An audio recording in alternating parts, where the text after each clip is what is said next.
नमस्कार दोस्तों, मैं माही उपाध्याय आपके अपने चैनल स्टडी विद धैर्य माही में आपका बहुत बहुत स्वागत करती हूँ। दोस्तों, आज हम आपके लिए लेके आए हैं बीटीसी की इंटर्नशिप फाइल। दोस्तों, बीटीसी की जो इंटर्नशिप होती है वो आपके सबसे पहले तो बीटीसी के बारे में जानते हैं। ये आपका द्विवर्षीय पाठ्यक्रम होता है और आपके इसमें 4 सेमेस्टर होते हैं और प्रत्येक सेमेस्टर में आपकी एक एक महीने की किसी प्राइमरी विद्यालय में आपकी इंटर्नशिप होती है, जिसमें आपके दोस्तों इंटर्नशिप होती है, जिसमें उस इंटर्नशिप के अंतर्गत हमें एक इंटर्नशिप फाइल बनानी होती है। तो सबसे पहले आज हम जानेंगे प्रथम सेमेस्टर की इंटर्नशिप फाइल। दोस्तों, जो हम उस सबसे पहले फर्स्ट सेमेस्टर में हम केवल प्राइमरी स्कूल में जब हम इंटर्नशिप के लिए जाते हैं, वहाँ केवल हम विद्यालय का अवलोकन करते हैं और उससे रिलेटेड चीज़ों को बनाते हैं। उसके बाद सेकंड सेमेस्टर में भी हमारा प्राइमरी स्कूल में होती है हमारी इंटर्नशिप। उसके बाद हमारी थर्ड सेमेस्टर में भी प्राइमरी स्कूल में होती है। लेकिन फोर्थ सेमेस्टर में जब हम आते हैं तो हमारी इंटर्नशिप होती है जूनियर स्कूल में। दोस्तों, सबसे पहले जो हमारी फर्स्ट सेमेस्टर की इंटर्नशिप होती है, इसमें हमारे 10 टॉपिक मिलते हैं और उन 10 टॉपिकों पर ही हमें वर्क करना होता है और उसमें उन्हीं के ऊपर हमें प्राइमरी स्कूल में वर्क करना है, उसी के ऊपर हमें फाइल बनानी है। उसमें सबसे पहले कक्षा अवलोकन की शिक्षण विधि, सेकंड होता है छात्रों की प्रोफाइल तैयार करना और छात्रों का पूर्ण अध्ययन करना। तीसरा होता है प्रयोग किए जा रहे टीएलएम का विवरण एवं समालोचना। मतलब जो आपके प्राइमरी विद्यालय में जिसमें आप इंटर्नशिप करेंगे, उसमें जो आपके प्राइमरी के टीचर हैं, जो टीएलएम का यूज़ कर रहे हैं, जो भी टीएलएम यूज़ करेंगे वो पढ़ाने में, उन सब टीएलएमओ का आपको विवरण करना है, उसके बारे में जानकारी लेनी है और उसकी समालोचना भी करनी है। फिर उसके बाद नंबर 4 पे आती है आपकी रिमेडियल टीचिंग। रिमेडियल टीचिंग में दोस्तों आपको प्राइमरी स्कूलों में रिमेडियल टीचिंग होती है। जैसे हर बच्चा एक बुद्धि सबकी एक जैसी होती है, लेकिन कुछ बच्चे पढ़ने में जैसे लेट आ रहे हैं या आ नहीं रहे हैं या किसी और वजह से वो थोड़ा पीछे रह जाते हैं, तो उनके लिए हम जो प्राइमरी स्कूल है उनमें रिमेडियल टीचिंग चलाई जाती है। उस रिमेडियल टीचिंग को पे आपके उसकी विधि जाननी है, क्या हो रहा है कि बच्चे क्यों पीछे रह गए हैं और उन्हें वो जल्दी से जल्दी कैसे सीख रहे हैं, उन सब के बारे में आपको जानना है और उसकी समालोचना करनी है। फिर नंबर 5 पे आना है आपको विद्यालय की प्रोफाइल तैयार करनी है, जिसमें और विद्यालय की प्रोफाइल में मतलब आपके उसमें जो भी भौतिक संसाधन होंगे विद्यालय में, उन सब के बारे में जानकारी करनी है और उन सब के बारे में आपको लिखना है। फिर आता है नंबर 6 शैक्षिक गतिविधियों का क्रियान्वयन एवं अवलेखीकरण। इसमें क्या करना है, जो गतिविधियां स्कूल में हो रही हैं उन सबको देखना है और आपको उस पर अवलेखीकरण करना है। विद्यालय के अभिलेख को जानना है, उनका रखरखाव करना है, उनकी समालोचना भी करनी है। नंबर 8 है आपका विद्यालय अभिलेखों को तैयार करना। नंबर 9 है आपका पाठ्य सहगामी क्रियाकलापों का विवरण।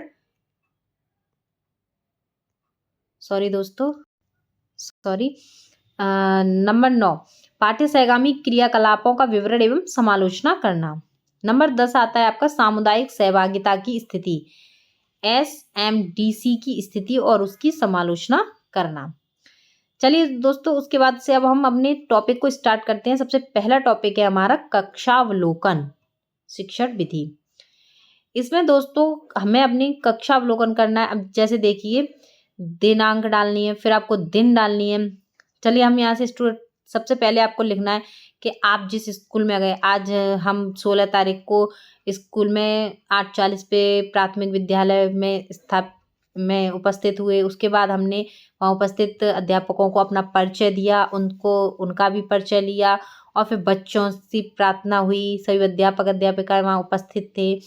उसके बाद रिसीविंग लेटर वगैरह विद्यालय परिसर का हमने निरीक्षण किया। उसके बाद हमने कक्षावलोकन किया कि किसी भी व्यवस्था का अच्छा बुरा होना उसकी योग्यता पर निर्भर करता है। शिक्षा अवलोकन करते समय शिक्षकों की पढ़ाने की योजना, शिक्षण की पूर्व तैयारी की गई थी।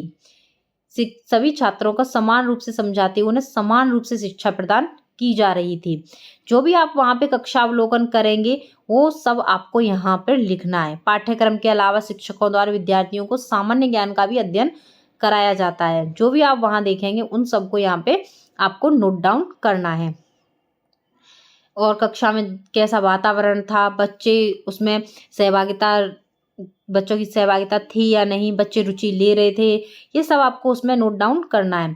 कक्षा में अध्यापक शिक्षण प्रक्रिया में शिक्षण सूत्रों का भी प्रयोग कर रहे। शिक्षण सूत्र मतलब जैसे बालक को सरल से कठिन की ओर ले जा रहे थे, ज्ञात से अज्ञात की ओर ले जा रहे थे। प्रश्न उत्तर विधि, कहानी विधि, इन सब विधियों का यूज करके ही वहाँ अध्यापक बच्चों को ज्ञान दे रहे थे। और श्याम पट का भी इस्तेमाल कर रहे थे। एक एक विद्यार्थी को श्याम पट पर बुलाकर लिखवाया जाता है, जिससे कि बच्चों का मन पढ़ाई में लगा रहता है। जो भी आप चीजें वहां देखते हैं उन सब के बारे में आप इसमें नोट करेंगे। इसमें उसके बाद कक्ष का रख रखाव और बैठक की व्यवस्था कैसी थी। बैठने के लिए स्वच्छ फर्श की व्यवस्था थी। अगर कहीं डेस्क वगैरह है तो आप उसको लिखें, अगर फर्श है तो आप फर्श लिखें। चौक, डस्टर, शिक्षण सामग्री, TLM और छोटे से बड़े बैठते हैं, ये सब आप उसमें लिख सकते हैं। फिर कक्षा का अनुशासन कैसा था कि बच्चे ऊधम ज्यादा कर रहे थे या प्रत्येक पंक्तिबद्ध होकर छोटे से बड़े कम क्रम से खड़े होकर प्रार्थना कर रहे थे। उसके बाद जैसे जैसे आप जो भी वहां देखते जाएंगे उसी अनुसार वही सब आप इसमें नोट डाउन करना है। जैसे सहायक सामग्री का प्रयोग, प्रश्नों की रचना, प्रश्न पूछने का ढंग, ये सब इसमें आपको नोट डाउन करना है। जो कि अध्यापक इसमें TLM का यूज कर रहे थे और बनाए गए प्रश्नों की पाठ से संबंधित विद्यार्थियों के स्तर पर ध्यान रखकर बनाए गए थे। जैसे आयत आदि को समझाने में होता है, जैसे आप शेप्स हैं, इस तरीके से इन सब के वहाँ पे चित्र वगैरह दिखाकर बच्चों को समझाया जा रहा था, ये आपको बताना है। विभिन्न प्रकार की आकृतियां बनाई गई थी। उदाहरण के लिए व्याख्यात्मक रूप से प्रश्न पूछे गए ताकि छात्र आसानी से सीखें। अध्यापिका द्वारा प्रश्नोत्तर जानने से पूर्व कहा गया कि जिन छात्रों के प्रश्नों का उत्तर आता है हाथ उठाएं। उसके बाद विद्यार्थियों ने उत्तर दिए इस तरीके से, फिर तालियां बजाई, उन्हें उत्साहित किया। फिर जैसे पहाड़े बुलवाते हैं, बारी बारी से श्याम पट के पास खड़े करते हैं और एक एक करके बुलवाते हैं। और या फिर कभी कभी क्या करते हैं, एक दो बच्चे, कई बार उनमें से सभी 2-3 बच्चों को बुलवाते हैं। तो उस प्रकार से ऐसे करके बच्चे पहाड़े जल्दी से जल्दी याद कर लेते हैं। दोस्तों इस तरीके से बच्चों को से पहाड़े बुलवाए जा रहे थे वहाँ पे। इन सब चीज़ों को आप फोटो वगैरह भी लगाकर इस तरह से कर सकते हैं, जिससे कि आपकी इंटर्नशिप फाइल काफ़ी अट्रैक्टिव होगी। उसके बाद शब्द ज्ञान कैसे कराया गया, 2 अक्षर का, फिर 3 अक्षर का, ये सब चीज़ें बताई गई। उपरोक्त अध्ययन से पाया गया कि सभी छात्रों को उचित ध्यान दिया जा रहा था। उनकी परेशानी को समझते हुए उनका हल निकाला जा रहा था। बच्चे भी तरह तरह के सवाल दे रहे थे और शिक्षक उन पर ज्यादा ध्यान देते थे, जिससे विद्यार्थियों का मन पढ़ाई में लग रहा था। और बच्चों से टेस्ट वगैरह भी लिए जाते थे। इस तरीके से चित्र वगैरह दिखाकर बच्चों को शब्द ज्ञान कराया जा रहा था, जिससे कि बच्चे काफी सहज महसूस कर रहे थे। उसके बाद नंबर 2 आती है आपकी छात्रों की प्रोफाइल तैयार करना एवं छात्रों का पूर्व ज्ञान का अध्ययन करना। दोस्तों इसमें भी आपको छात्रों को अंग्रेजी विषय का अच्छा ज्ञान था, ABCD का अच्छा ज्ञान था। ये सब आपको जो बच्चों को ज्ञान है उनके बारे में जिनको अब जैसे छात्रों A से एप्पल, B से बॉय का ज्ञान था, पर वो उसका उच्चारण ही कर सकते थे, लिख नहीं पा रहे थे। इन सबको लिखना भी सिखाया जा रहा था, साथ साथ उनकी पहचान कराना भी शुरू था। इस तरह से आपको जो भी चीजें आप वहां पे देखते हैं, जो बच्चों को करते हुए देख रहे हैं, जो बच्चों से सीख रहे हैं, उन सबको आप यहाँ पे नोट डाउन कर सकते हैं। जैसे A फॉर एप्पल, ये आप चित्र द्वारा ये आप बता सकते हैं कि वहाँ पे ऐसे चित्र दिखाकर टीचर्स द्वारा पढ़ाया जा रहा था। विषय हिंदी में क्या हो रहा था कि छात्रों को हिंदी का प्राथमिक ज्ञान था, अक्षरों का ज्ञान था, वर्णमाला का ज्ञान रखते थे, उनको वर्णमाला की पहचान थी। इसलिए कक्षा 2 में अक्षरों को जोड़कर शब्द बनाने की कोशिश की। अब जैसे फ और ल के 2 फ्लैश कार्ड लिए, आपस में जोड़कर बच्चों को दिखाया, तो बच्चों ने कहा, ये कहने लगे फल, ये फल हो गया। ये आप आ, ये आप इस तरह से वर्णों को मिलाकर आप बच्चों को सिखाया जा रहा था। ये सब चीज़ आप चार्ट द्वारा आप अपनी फाइल में दिखा सकते हैं, जिससे कि आपका अट्रैक्टिव हो सकता है। उसके बाद आपकी गिनतारा आ जाती है। कक्षा 2 में जो गणित की किताब होती है उसका नाम गिनतारा होता है। उसमें 2 और 3 के पहाड़ों का पूर्व ज्ञान था, और लेकिन श्याम पट्ट पर लिखने को कहा। श्याम पट्ट पर लिखें क्योंकि छात्रों को पूर्व ज्ञान था, इसलिए उन्होंने कार्य पूर्ण किया। जब उन्होंने पहाड़े सुनाए जाने को कहा, तो उन्होंने बहुत स्पष्टता पूर्वक पहाड़े सुनाए। 4 और 5 का पहाड़ा लिखा, याद कराया।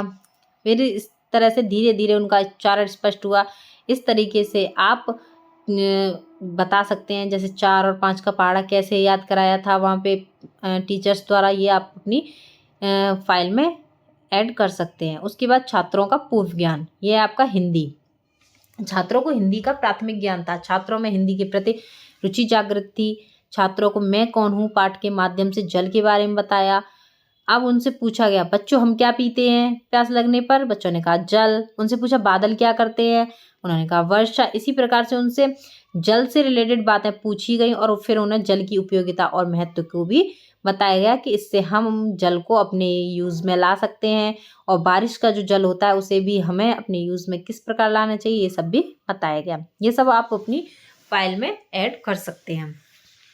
उसके बाद आता है आपका छात्र का पूर्व ज्ञान, सामान्य जानकारी। हिंदी की प्राथमिक ज्ञान के साथ साथ अन्य ज्ञान भी था, और छात्रों को चांद नामक कहानी से चांद के बारे में बताया गया। चांद के बारे में सामान्य जानकारी थी। छात्रों से पूछा गया कि चांद कहाँ है, क्या है, तो वह कहने लगे चंदा मामा है, वो तो हमारे मामा हैं, चंदा तो हमारे मामा हैं। क्योंकि जो रात को बच्चों को उनकी मम्मी, नानी, दादी चांद की जो कहानियां सुनाती हैं, रात में सुनाती है, इसलिए चांद की जानकारी उन्हें थी। और चांद को देखकर बच्चे उत्सुकता प्रकट कर रहे थे। चंदा मामा आओ जी, दूध बतासा खाओ जी, मीठी लोरी गाओ जी, गाकर हमें सुलाओ जी। इस तरह से एक कविता बच्चों को सुनाई गई, जिससे कि बच्चे काफ़ी सहज महसूस कर रहे थे, और उस पूरे पाठ्यक्रम के दौरान पूरे बच्चे सहज रूप से उसमें भाग ले रहे थे। ये सब बातें आप अपनी फाइल में लिखेंगे। फिर छात्रों का पूर्व ज्ञान, अंग्रेजी में A to Z, गणित में 1 से 50 तक गिनतियों का ज्ञान था। कक्षा 2 में क्या ज्ञान था? 2 से 6 तक पहाड़े जानते थे। 3 वालों को क्या ज्ञान था? ये सब आप अपनी इंटर्नशिप फाइल में आप बताएंगे कि 4 वालों, कक्षा 4 के बच्चों को क्या क्या आता है। और लास्ट में आती है आपकी समालोचना। अधिकतर बच्चों को पूर्व ज्ञान अच्छा था। कक्षा 2, 3, 4, 5 के अधिकतर बच्चों का हिंदी, गणित और अंग्रेजी में पूर्व ज्ञान अच्छा था। अधिकतर बच्चों को पढ़ना ज़्यादा अच्छे से आता था, परंतु कुछ बच्चों को समझाने में थोड़ी सी कठिनाई होती है। थर्ड टॉपिक पे आते हैं, प्रयोग किए जा रहे TLM का विवरण एवं समालोचना। जो टीचर्स द्वारा शिक्षण अधिगम सामग्री का प्रयोग किया जा रहा था, जिससे कि बच्चों में रुचि उत्पन्न हो रही थी, वो कौन सी थी? जैसे हिंदी में फ्लैश कार्ड यूज़ कर रहे थे, अंग्रेजी में भी फ्लैश कार्ड यूज़ कर रहे थे, जैसे 5 फलों के नाम, 5 रंगों के नाम, 5 फूलों के नाम।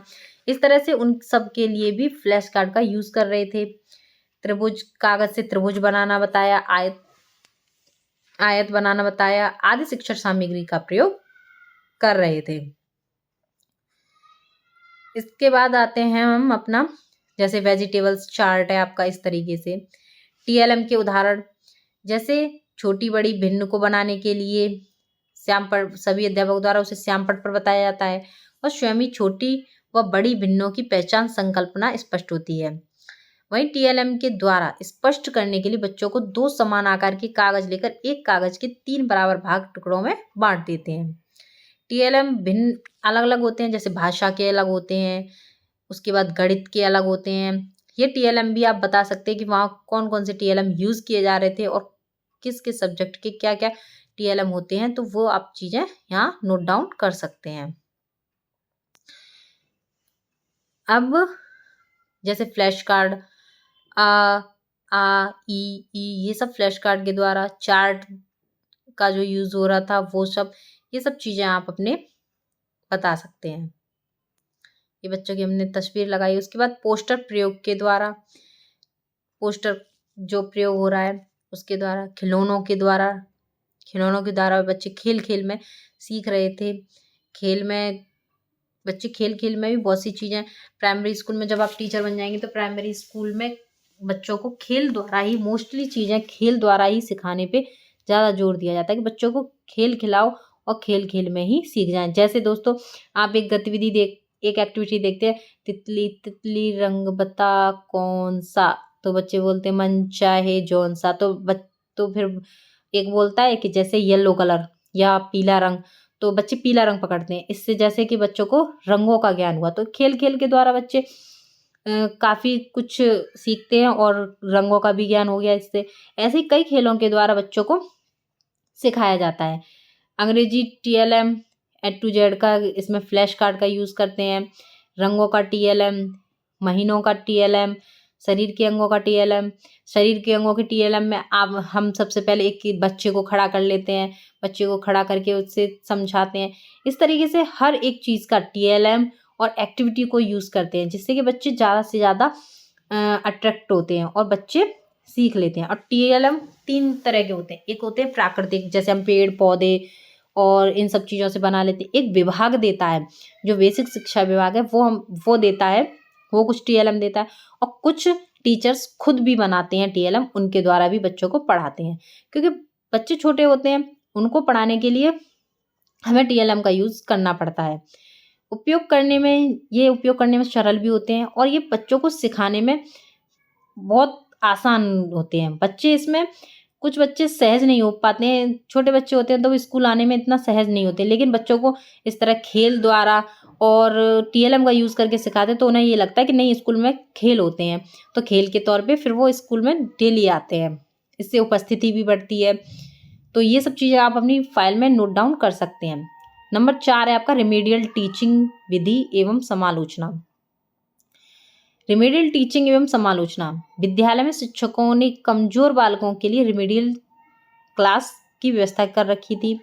रिमेडियल क्लास समय सारणी के अनुसार 8वें कालांश में की जा रही थी और प्रतिभाशाली बच्चे कमजोर बच्चों की सहायता भी कर रहे थे।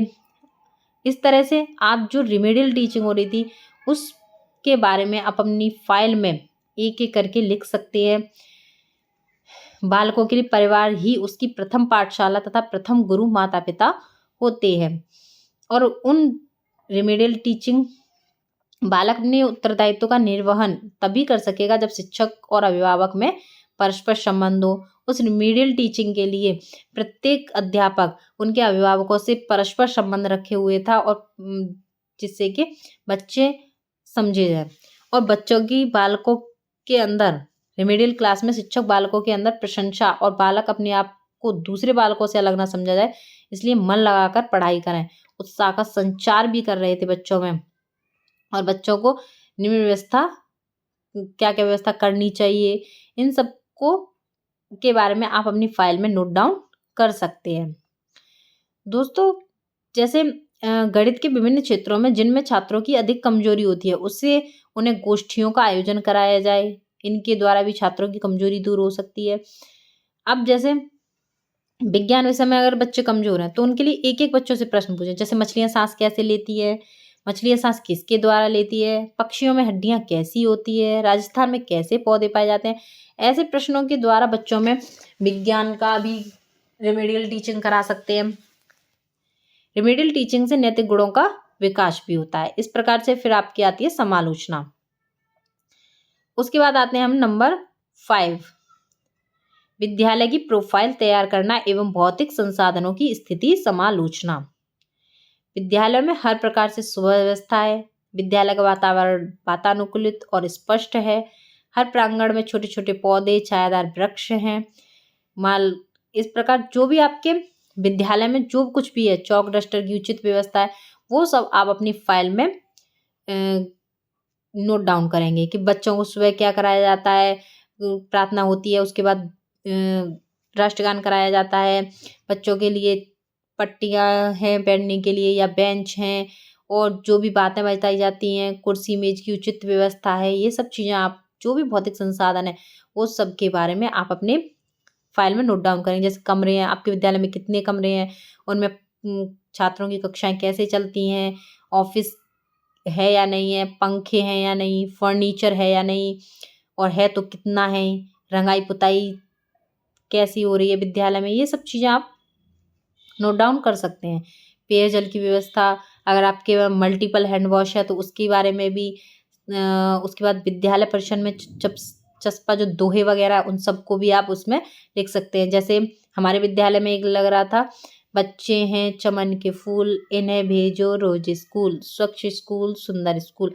इस तरह से चस्पा होते हैं, उन सब चीज़ों को आप अपनी फाइल में नोट डाउन कर सकते हैं। फिर साफ और स्वच्छ शौचालय की व्यवस्था, पुस्तकालय की सुविधा, उसके बाद इसमें मिड डे मील का हर रोज विवरण होता है। ये सब विभिन्न प्रकार के महापुरुषों की तस्वीर वगैरह होती है, उन सब के बारे में भी आप अपनी फाइल में बता सकते हैं। उसके बाद आता है मध्याह्न भोजन योजना, एमडीएम। एमडीएम के बारे में, जैसे सोमवार का दिन है कल, खाओ रोटी सब्जी फल, मंगल को जल्दी उठ जाना, चावल सब्जी युक्त दाल खाना, फिर आएगा बार बुध का तहरी और एक गिलास दूध का, बृहस्पति जब आता है गर्म गर्म दाल रोटी हूँ खाता, खेलो कूदो रहो न सुस्त, शुक्रवार को तहरी सब्जी युक्त, अंतिम दिन होता शनिवार सब्जी चावल खाओ यार।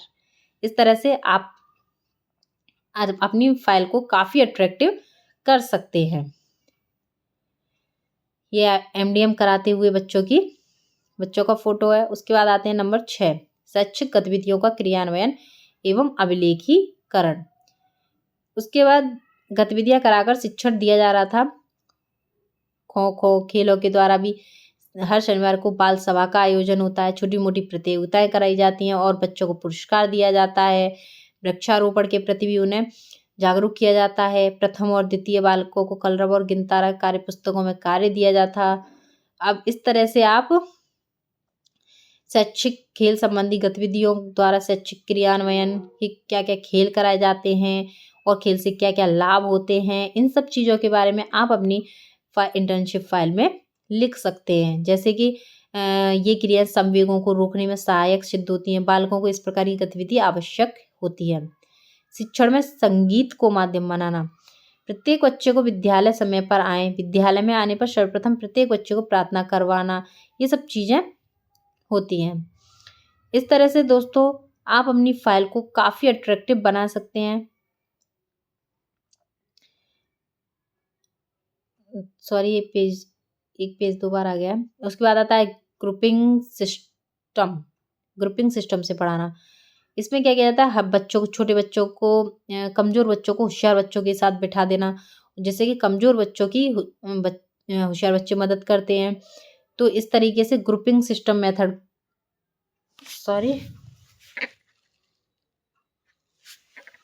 उसके बाद आते हैं पोस्टर या तथा चित्र के माध्यम से पढ़ाना। फिर पोस्टर और चित्र के माध्यम से पढ़ाना, कुछ बच्चों से भी बनवाना, और जिससे कि बच्चों का ध्यान आकर्षित होता है। ये पेज भी 2 बार आ गया है। राष्ट्रीय दिवस हेतु समारोह का आयोजन से ज्ञान देना, विद्यालय में समय समय पर राष्ट्रीय दिवस का आयोजन कराना, जैसे कि गांधी जयंती, स्वतंत्रता दिवस, ये सब प्रतियोगिताएं तथा भाग लेने के लिए प्रेरित करना, बच्चों के IQ टेस्ट लेना, इन सब के बारे में भी आप अपनी फाइल में लिख सकते हैं। शब्द अंताक्षरी कराना, शब्द अंताक्षरी कराने से बच्चों में अक्षर ज्ञान जल्दी होता है। सामान्य ज्ञान प्रतियोगिता कराना, बच्चों को सामान्य ज्ञान की जानकारी प्राप्त होती है। नंबर 7 आता है विद्यालय अभिलेखों का विवरण एवं रखरखाव समालोचना। उसके बाद सभी अभिलेखों को सावधानी के उचित ढंग से रखा जाता है। नियमित रूप से फाइल पर कवर भी चढ़ाए जाते हैं। हाँ, छात्र उपस्थिति रजिस्टर में नियमित रूप से छात्रों की उपस्थिति लिखी जाती है। ये रजिस्टरों के बारे में आप अपनी उसमें लिख सकते हैं। रजिस्टर कौन कौन से हैं वहाँ पे, जैसे पत्र व्यवहार, छात्रवृत्ति, गण ड्रेस रजिस्टर, इन सब रजिस्टरों का भी आप अभिलेखीकरण अपनी इंटर्नशिप फाइल में कर सकते हैं। अभिलेखों की देखरेख कौन करता है, हेडमास्टर, ये सब भी लिख सकते हैं। छात्रवृत्ति विवरण रजिस्टर, परीक्षा फल रजिस्टर, इन सब के बारे में दोस्तों ज़्यादा पढ़ मैं इसलिए नहीं रही हूँ क्योंकि वीडियो काफ़ी लॉन्ग हो जाएगी। अगर आपको कहीं भी लिखने की ज़रूरत पड़े तो आप इसको पॉज करके वीडियो को आप उसे नोट डाउन कर सकते हैं। ज़्यादा देर होगी तो वीडियो काफ़ी लॉन्ग हो जाएगी। उसके बाद मिड डे मील रजिस्टर, उसके बाद आता है आपका दाखिला रजिस्टर। इसमें आप जब आपको लिखना हो तो आप वीडियो को पॉज कर करके लिख सकते हैं। और अगर आपको कहीं समझ में नहीं आए तो वीडियो को एक बार नहीं 2 बार देख लें तो आपको बहुत अच्छे से समझ में आ जाएगी। उसके बाद आता है आपका पोशाक विवरण register, mid day meal register, दाखिला रजिस्टर, पोशाक विवरण रजिस्टर, सॉरी ये 2 बार पेज आ गया है।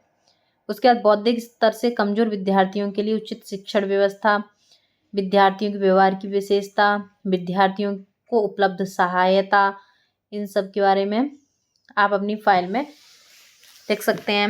विद्यालयी अभिलेखों को रखने का ढंग किस तरह से है आपके विद्यालय में, किस तरह कहाँ रखे जाते हैं, उन सब की सूची बना सकते हैं और लास्ट में इनकी समालोचना होती है। उसके बाद आता है आपका 8वां टॉपिक, विद्यालय अभिलेखों को तैयार करना। विद्यालय अभिलेख किस तरह से वहाँ पे तैयार किए जाते हैं। सबसे पहले प्रवेश रजिस्टर। प्रवेश रजिस्टर में विद्यार्थियों का पूरा विवरण और लेखा जोखा होता है। उसके बाद इसके माध्यम से हमें क्या क्या पता चलता है, छात्र का नाम, पिता का नाम, स्थायी पता, प्रवेश नंबर, ये सब चीज़ें हमें विद्यालय बच्चों के बारे में ये हमने थोड़ा सा बनाया है कि किस तरीके से प्रवेश रजिस्टर होता है। उसके बाद ये सब आप लिख सकते हैं, एसएमसी की मीटिंग कब हुई, और विद्यालय एसएमसी होता है विद्यालय प्रबंध समिति, स्कूल मैनेजमेंट कमेटी। इसमें 15 सदस्य होते हैं। ये सब आप लिख सकते हैं। फिर हमने छात्रवृत्ति रजिस्टर का एक रूपरेखा तैयार की है, फिर परीक्षा फल रजिस्टर की एक रूपरेखा, फिर वार्षिक परीक्षा की, मिड डे मील रजिस्टर का भी हमने बनाया है, ये आप देख सकते हैं।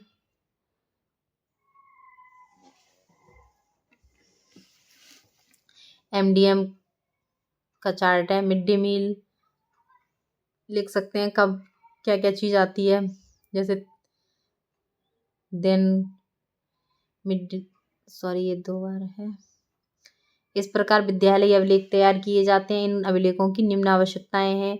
राज्य की कानूनी आवश्यकताओं की पूर्ति हेतु अभिलेख तैयार किए जाते हैं। इस प्रकार से सभी विद्यालय अभिलेख तैयार किए जाते हैं। दिशा निर्देशात्मक आवश्यकताओं के अनुसार कुशल संचालन हेतु। उसके बाद आता है नंबर 9, पाठ्य सहगामी क्रियाकलापों का विवरण एवं समालोचना।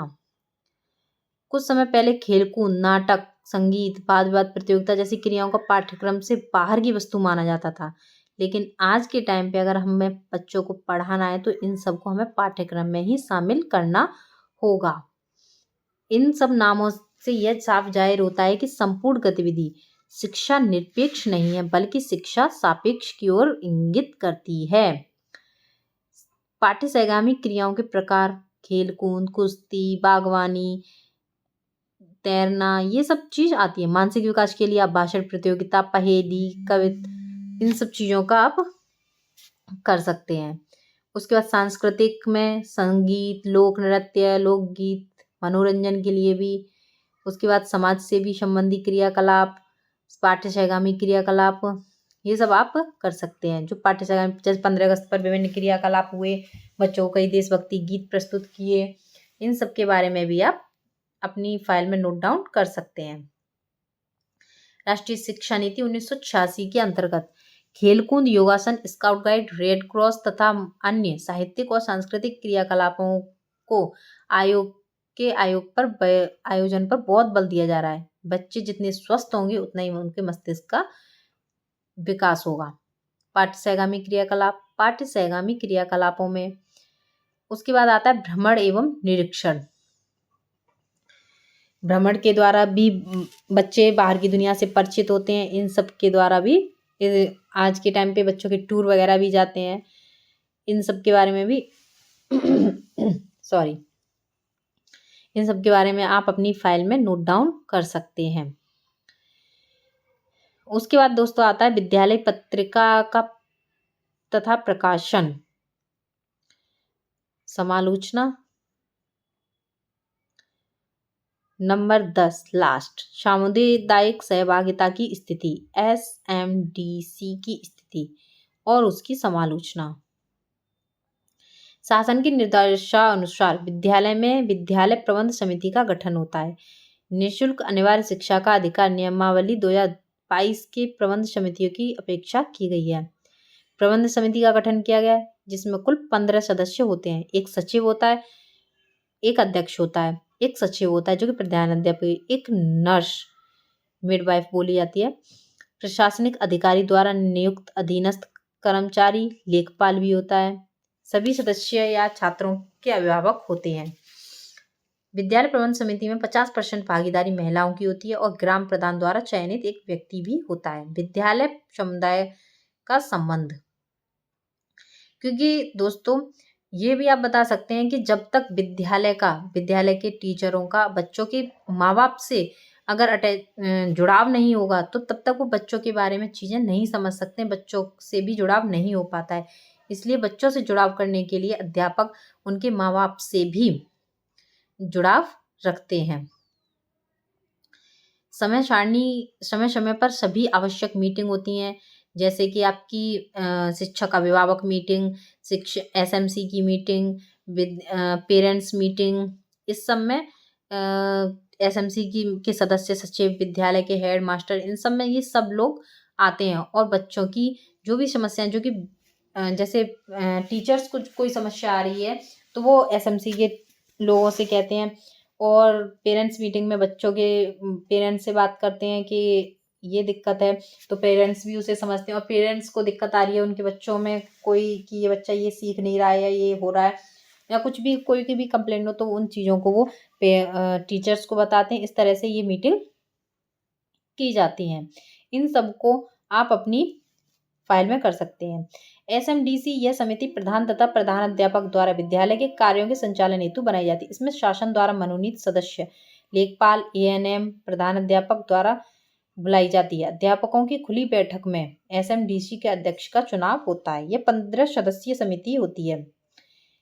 BEC, इसके अध्यक्ष ग्राम प्रधान होता है, सचिव प्रधानाध्यापक होता है और एक सदस्य विद्यालय के सबसे होशियार तथा कमजोर छात्रों के माता पिता का होना अनिवार्य होता है। PTA मतलब माता पिता की विद्यालय के कार्य में सहभागिता। सभी अध्यापकों, जो भी मीटिंग वगैरह होती है आप उनको इसमें नोट डाउन कर सकते हैं। विद्यालय सामुदायिक केंद्र के रूप में वर्तमान में भारत में स्कूल पद्धति की वर्तमान कमजोर स्थिति यह है कि लोग समझते नहीं है स्कूल उन्हीं की एक संस्था है।